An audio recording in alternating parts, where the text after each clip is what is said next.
لوگ سچ کہتے ہیں کہ بڑی عمر کی عورت کم عمر لڑکے کو کمزور بنا دیتی ہے، اور آج یہ سب میری آنکھوں کے سامنے اپنے ہی گھر ہو رہا تھا۔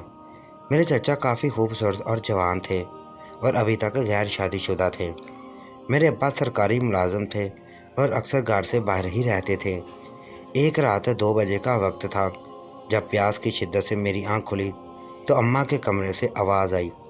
میں نے ہلکا سا دروازہ کھول کر دیکھا کہ شاید ابا آ گئے ہوں گے، لیکن وہ کوئی اور نہیں بلکہ میرے چچا تھے، جو اماں کے بیڈ پر اس انداز سے بیٹھے تھے جیسے وہ ان کے شوہر ہوں۔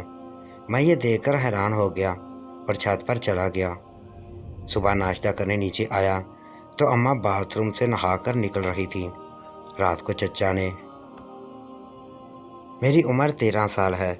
میرے ابا سرکاری ملازم ہیں، اس لیے اکثر آفیسر کے ساتھ دوروں پر رہتے ہیں۔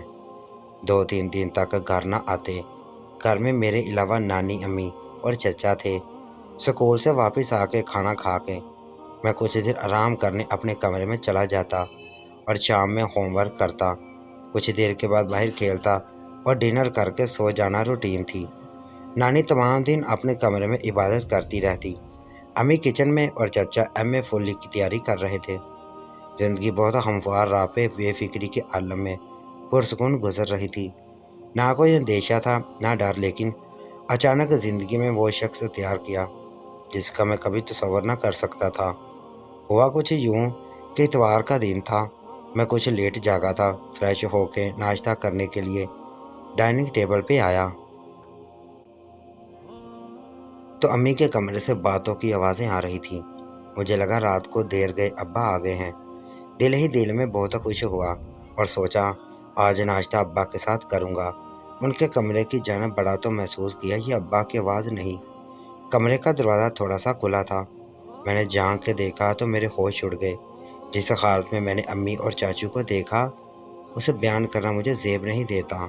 مجھے اپنی آنکھوں پہ یقین نہ آ رہا تھا۔ 100 بار اس حقیقت کو تسلیم کرنے سے انکار کے باوجود بھی حقیقت کو جھٹلایا نہیں جا سکتا۔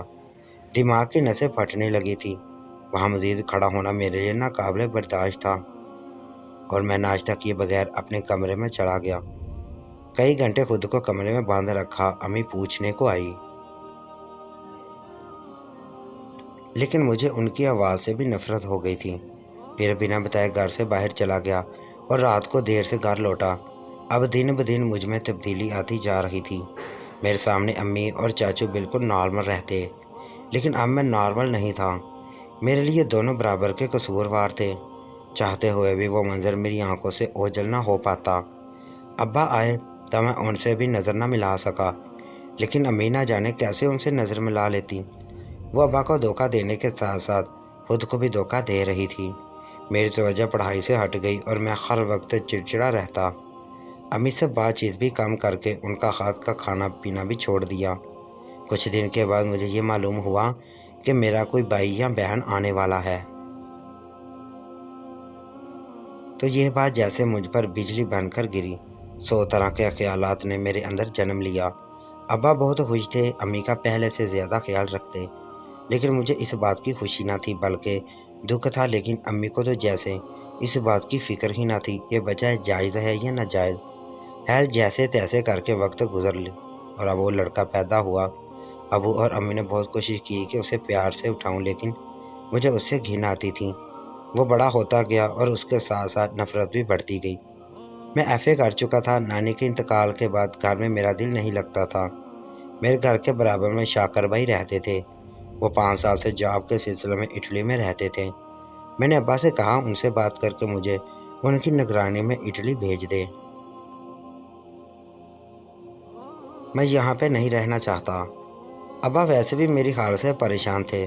انہوں نے اسی میں بہتری جانی، سارے کاغذات مکمل کروا کے میرے جانے کا بندوبست کرنے لگے اور مجھے شاکر بھائی کے ساتھ اٹلی روانہ کر دیا۔